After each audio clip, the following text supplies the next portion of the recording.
Hey guys, welcome back to वाई से।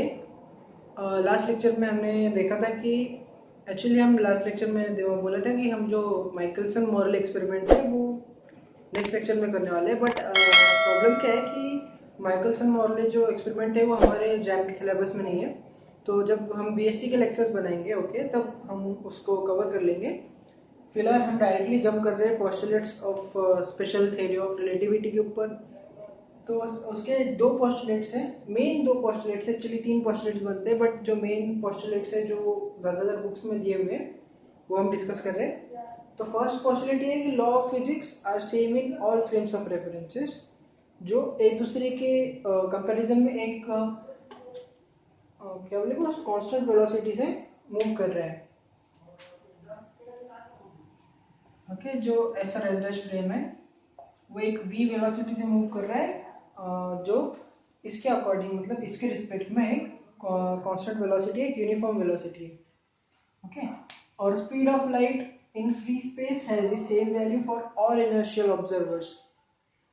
अब चाहे फ्रेम कोई भी हो, चाहे एस हो या एस डैश हो या इसकी तरफ कोई कितनी भी अनगिनत फ्रेम्स हो, उसके अंदर लाइट की जो स्पीड है वो चेंज नहीं होनी चाहिए। लाइट की स्पीड हमेशा सेम रहेगी, जो है c, और c की वैल्यू क्या है, इट इज 3 इंटू 10⁸ मीटर पर सेकेंड, राइट। तो उतनी वेलोसिटी रहने वाली है लाइट की हर एक फ्रेम में, चाहे किसी भी फ्रेम में आप कंसिडर करो।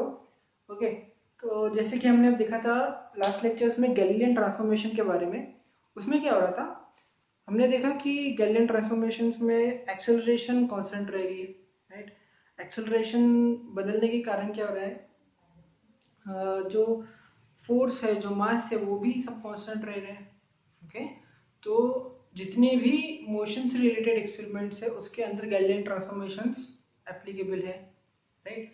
और न्यूटन्स लॉ जो है वो गैलीलियन ट्रांसफॉर्मेशन के अंदर इनवेरिएंट है, मतलब जितने भी मोशन से रिलेटेड आप एक्सपेरिमेंट एस फ्रेम में करोगे, ओके, और वही एक्सपेरिमेंट अगर आप एस डैश फ्रेम में कर रहे हो,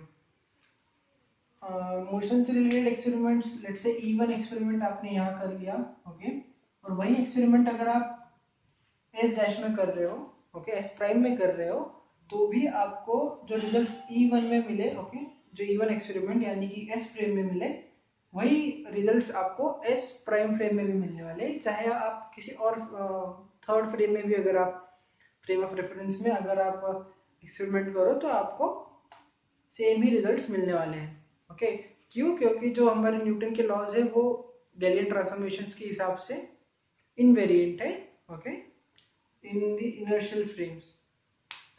अब बात करते हैं बाकी के जो लॉज है हमारे, जैसे कि इलेक्ट्रोमैग्नेटिक लेंथ के बारे, इलेक्ट्रोमैग्नेटिक वेव्स के बारे में, राइट। या फिर आप बात करो तो इलेक्ट्रिसिटी के बारे में, या फिर मैग्नेटिज्म के बारे में, magnetic field, electric field, electromagnetic field, ऐसी जो चीज़ है, अगर इनसे रिलेटेड अगर आप एक्सपेरिमेंट्स करते हो और गैलियन ट्रांसफॉर्मेशन का यूज़ करते हो, तो आपको एस और एस डैश दोनों फ्रेम्स के अंदर कुछ अलग से रिजल्ट्स देखने को मिल सकते हैं। क्यों? क्योंकि जो हमारा मैक्सवेल की जो लॉज है, जो आपको ये जो इलेक्ट्रोमैग्नेटिक वेव्स है, electromagnetic field, electric field, magnetic field, ऐसे जो एक्सपेरिमेंट्स है ये मैक्सवेल लॉज के अकॉर्डिंगली चलते हैं। ओके, तो ये इनवेरिएंट प्रूफ हुए थे हमारे गैलीलियन ट्रांसफॉर्मेशन के अंदर, मतलब इनका जो वेरिएशन है वो हो रहा है फ्रेम बाय फ्रेम में। अगर आप एस फ्रेम में इलेक्ट्रिसिटी से या फिर मैग्नेटिज्म से रिलेटेड कोई एक्सपेरिमेंट करते हो और एस डैश फ्रेम में भी सेम एक्सपेरिमेंट कर रहे हो, तो आपको रिजल्ट्स अलग अलग मिलने वाले हैं। क्यों? क्योंकि उसमें इनवेरियंस का जो फंडा है वो बैठ नहीं रहा है ठीक से। ओके, तो उसको अब ठीक करने के लिए हमने उसके अंदर कुछ एडजस्टमेंट्स करी गैलीलियन ट्रांसफॉर्मेशन के अंदर, और ये जो दो पोस्टुलेट्स थे इनको हमने कंडीशन की तरह यूज किया उसके अंदर। तब जाकर हमको जो कुछ नए पोस्टुलेट्स मिल रहे हैं, सॉरी, जो नए ट्रांसफॉर्मेशन इक्वेशंस मिल रहे हैं उनको हम बोल रहे हैं लॉरेंट्ज ट्रांसफॉर्मेशन इक्वेशंस, और वही हम आज सीखने वाले हैं। तो let's just start with Lorentz transformation equation. First postulate की बात अगर आप कर रहे हो तो laws of physics are same in all frames of references, ऐसा बोला गया। बट जिस तरह से हम गैलीलियन ट्रांसफॉर्मेशन में देख रहे थे, तो मोशन से रिलेटेड एक्सपेरिमेंट्स में ये जो फर्स्ट पोस्टुलेट है वो बराबर आ रहा था, राइट, वो फिट हो रहा था वहाँ पर उस सिचुएशन में। बट जब आप बात करते हो मैक्सवेल्स इक्वेशन से रिलेटेड किसी एक्सपेरिमेंट की, ओके, जो मैंने बताया इलेक्ट्रिसिटी या फिर मैग्नेटिज्म से रिलेटेड कोई भी, या फिर ऑप्टिक्स से रिलेटेड कोई एक्सपेरिमेंट अगर आप कर रहे हो, तो आपको अलग अलग रिजल्ट्स मिलेंगे। मतलब लॉज ऑफ फिजिक्स वहाँ पर चेंज हो रहे हैं फ्रेम के हिसाब से। सो फर्स्ट पोस्टुलेट तो वहाँ पर सही नहीं बैठा। अब बात करते हैं स्पीड ऑफ लाइट की। जैसे कि अब देखा गया था कि स्पीड ऑफ लाइट को हमने हर जगह पर कैलकुलेट करके देखा मैक्सवेल्स इक्वेशन के अकॉर्डिंग। जो वेलोसिटी ऑफ लाइट है वो एक फिक्स्ड वैल्यू आई होगी हर एक फ्रेम के अंदर, जो थी सी थी हमारी, वही 3 × 10⁸ मीटर पर सेकेंड। बट गैलिलियन ट्रांसफॉर्मेशन के हिसाब से क्या होना चाहिए था कि फ्रेम बाय फ्रेम जो है उसकी वेलोसिटी चेंज होनी चाहिए थी, लाइट की वेलोसिटी चेंज होनी चाहिए थी। बट ऐसा कुछ हुआ नहीं, राइट। तो जैसे कि अभी हमने वेलोसिटीज की इक्वेशन निकाले थे, राइट, फॉर एस फ्रेम। अगर एस फ्रेम में आपको वेलोसिटी निकालनी है V S, let's say V S मतलब velocity of light in S frame, तो लेट्स से सी एस ले लो इसको, चलो सी एस। तो जो हमारी एक्स एक्सिस की वेलोसिटी है V X square plus V Y square plus V Z square, इसका अंडर रूट जो आएगा वो हमारी सी एस रहने वाली है, मतलब velocity of light in S frame. और सी एस डैश ले रहे हैं, यहाँ पर क्या आएगा V X dash square plus V Y dash square plus V Z dash square, right, उसका अंडर रूट। इसी को अब हम इनके फॉर्म्स में लिख सकते हैं, जैसे कि हमने देखा था गैलिलियन ट्रांसफॉर्मेशन इक्वेशंस के हिसाब से। इसकी वैल्यू क्या थी? इसकी वैल्यू थी V X minus V T, right, इसका होल स्क्वायर, और ये वी वाई तो इसके बराबर ही था, ओके, और ये we Z dash V Z के बराबर था, इसका स्क्वायर। अब देखो यहाँ पर डिफरेंस आपको साफ साफ दिख रहा है कि ये जो माइनस वी टी का जो टर्म आया वो एक्स्ट्रा आ गया। अब देयर इज नो वे कि सी एस और C dash C S dash या फिर सी एस प्राइम इक्वल होगा, right. So this is not equal to this. इस वजह से क्या हो रहा है, आपकी जो स्पीड ऑफ लाइट है एस फ्रेम के अंदर, speed of light in S frame is not equal to speed of light in S dash frame. Second postulate भी आपका गलत यहाँ पर प्रूव हो गया, ओके। तो अब आपको क्या करना है, एक नया ट्रांसफॉर्मेशन इक्वेशन डिराइव करना है जिसके अंदर आपके ये दोनों पोस्टुलेट्स फिट बैठ रहे हैं, ओके। तो अब क्या करेंगे हम, बहुत टाइम के बाद में जब ये सब डिस्कवर हो रहा था, जब स्पेशल थ्योरी ऑफ रिलेटिविटी को रॉन्ग प्रूव करने की कोशिश की गई थी, उसके बाद में कुछ देर बाद में इस थ्योरी को मान लिया गया, ओके। और जो लॉरेंट्ज ट्रांसफॉर्मेशन इक्वेशन है इसको प्रूव करने के लिए ये जो इसके दो पोस्टुलेट से इसका यूज किया गया, ओके। तो ये जो दो पोस्टुलेट से इनको कंडीशन की तरह यूज किया गया ताकि लॉरेंट्ज ट्रांसफॉर्मेशन इक्वेशन को डिराइव किया जा सके। तो जैसे कि मैंने बताया अभी, अगर आप लॉरेंट्ज ट्रांसफॉर्मेशन इक्वेशन डिराइव करना चाहते हो तो आपको ये दो जो पोस्टुलेट्स अभी हमने देखे थे उसको कंडीशन की तरह यूज करना है, राइट, कि ये सब वहाँ पे होना ही चाहिए, लाइट की स्पीड कांस्टेंट ही रहनी चाहिए, और जो फिजिक्स के लॉज हैं वो हर फ्रेम में सेम रहने चाहिए। मतलब आप अगर किसी भी फ्रेम में कोई एक्सपेरिमेंट करो, किसी भी टाइप का कोई एक्सपेरिमेंट करो, तो उसमें रिजल्ट्स आपको हर फ्रेम में सेम मिलने चाहिए, राइट। ये थी हमारी स्पेशल थ्योरी ऑफ रिलेटिविटी के दो पोस्टुलेट्स, उसी को कंसिडर कर रहे हैं। अब अगर मैं यहाँ पर चार चीज़ें यूज करूँगा लॉरेंट्ज ट्रांसफॉर्मेशन को डिराइव करने के लिए, लॉरेंट्ज ट्रांसफॉर्मेशन, मोर प्रिसाइसली अगर मैं कहूँ तो लॉरेंट्ज ट्रांसफॉर्मेशन इक्वेशंस को अगर हमको डिराइव करना है, ओके, तो उसके लिए हमें चार चीज़ों का यूज करना पड़ेगा। फर्स्ट तो था हमारा principle of relativity,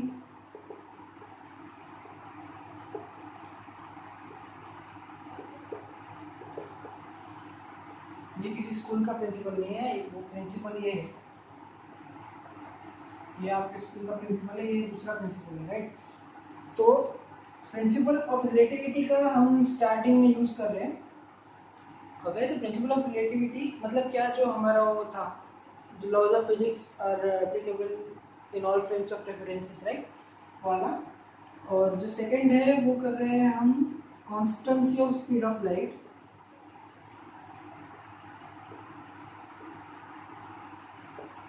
constituency of speed of light, मतलब हर एक फ्रेम में, किसी भी फ्रेम में आप कंसिडर करो तो आपको हर फ्रेम में लाइट की स्पीड c ही मिलने वाली है। c का वैल्यू आपको पता है, ओके, 3 × 10⁸ मीटर पर सेकेंड। और थर्ड जो पॉइंट है वो है isotropy of space and time. सिर्फ आइसोट्रॉपी ऑफ स्पेस होगा, आइसोट्रॉपी ऑफ स्पेस, और फिर होमोजेनिटी वाला, होमोजेनिटी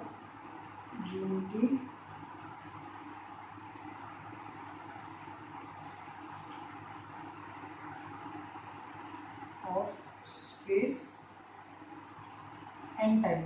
ये जो दो लास्ट की पॉइंट्स हैं मैं अभी एक्सप्लेन करता हूँ, आपको थोड़ा सा डिफिकल्ट लग रहा होगा समझने में। तो आइसोट्रॉपी ऑफ स्पेस का मतलब क्या है कि अगर लेट्स से आप कोऑर्डिनेट एक्सिस में अगर आप किसी ऑब्जेक्ट की लोकेशन दिखाना चाहो तो आप उसको एक्स, वाई और जेड कोऑर्डिनेट्स के थ्रू आप बताते हो उसकी पोजीशन क्या है, राइट। बट अगर आप स्पेस की बात करो, स्पेस मतलब क्या, पूरी तरह से फ्री है, राइट। तो उसके अंदर कोई इस तरह से कुछ फिक्स पोजीशन नहीं होने वाली, वो पूरी तरह से आइसोट्रोपी में रहेगा। मतलब क्या रहेगा, फ्री रहेगा, टोटली फ्री रहेगा, हर जगह पर वो सेम रहेगा, होमोजीनियस रहेगा हर जगह पर। Homogeneity of space and time मतलब क्या, लेट्स से अगर आपके पास में एक्सपेरिमेंटल एरिया इतना है कि इस एरिया में जो है आपका एक्सपेरिमेंट हो रहा है टोटली, लेट्स जस्ट से कि स्पेस का एक पार्ट है, ओके, एक्चुअली पूरा स्पेस होना चाहिए बट हम कंसिडर कर रहे हैं कि स्पेस का एक छोटा सा पार्ट आपने कंसिडर किया जिसके अंदर आप एक्सपेरिमेंट कर रहे हो।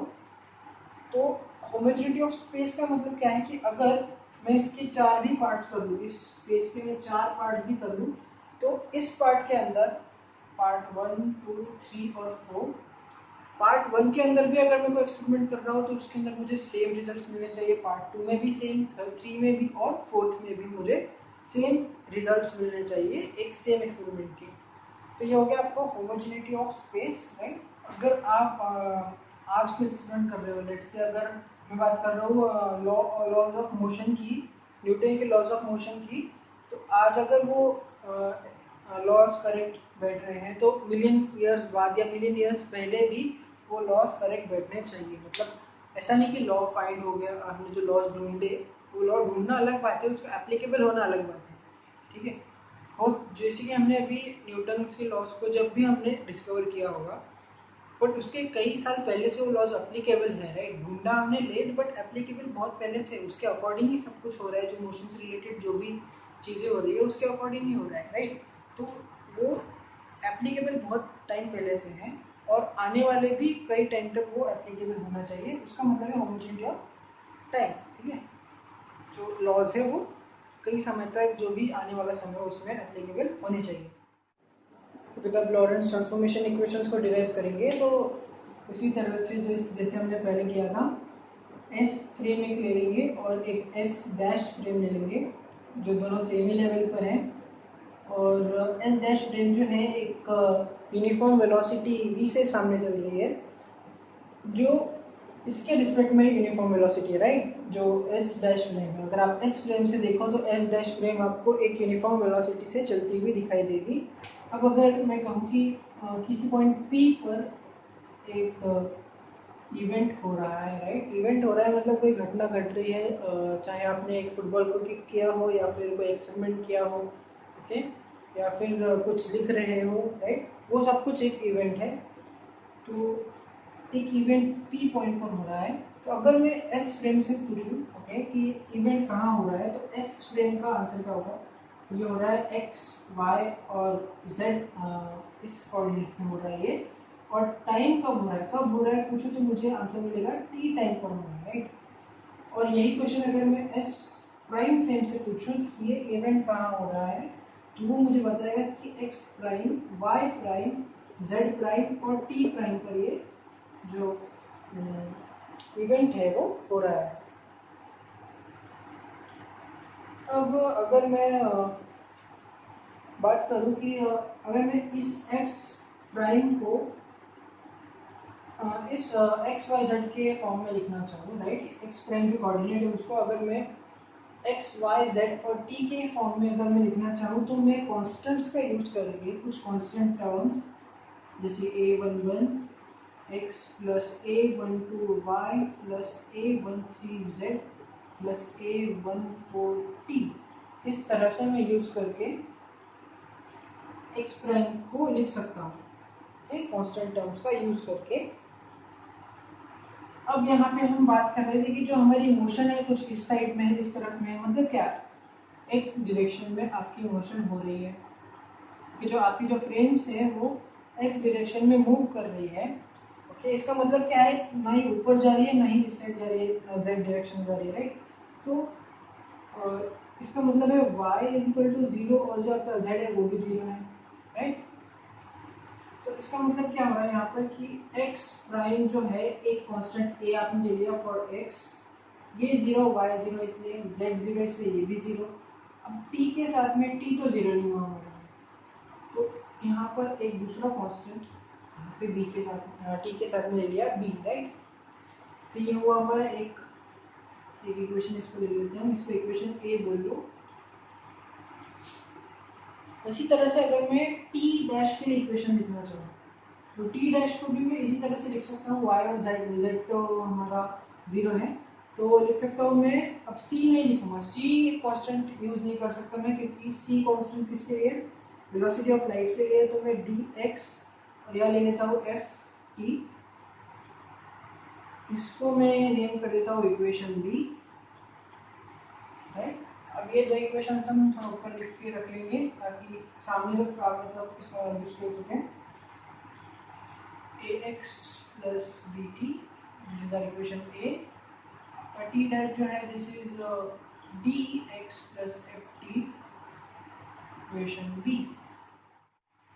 जब मैंने यूज किया था वो फॉर्मूला जिसमें मैंने x prime equals to a11x plus a12y plus a13z और प्लस a14 t ऐसा लिया था, राइट। इसमें मैंने क्या कौन सी प्रॉपर्टी यूज की, जो होमोजेनिटी ऑफ स्पेस थी वो यूज किया। वो कैसे, जब इसके अंदर आप पावर देखो, एक्स वाई जेड की जो पावर है सेम है 1 1 1 1, ओके। तो होमोजेनिटी आ रही है वहाँ पर, राइट, एक्स वन वाई जो भी आपका पावर है, जेड और टी का जो पावर है, एक्स वाई जेड का कंप्यूटर आपने भी, तो जो स्पेस की जो होमोजेनिटी है वो यहाँ पर प्रूव हो रही है, क्योंकि सेम पावर आ रहा है, राइट। अगर यहाँ पर एक स्क्वायर टर्म होता है, एक क्यूबिक टर्म होता है, राइट, उस तरह से अगर कोई सिचुएशन होती तो ये एक होमोजेनियस स्पेस नहीं होता। तो होमोजेनिटी ऑफ स्पेस का यूज करके मैं इसको यूज कर रहा हूँ, और एक कांस्टेंट टर्म बीच में यहाँ कुछ ना कुछ रहने वाली है।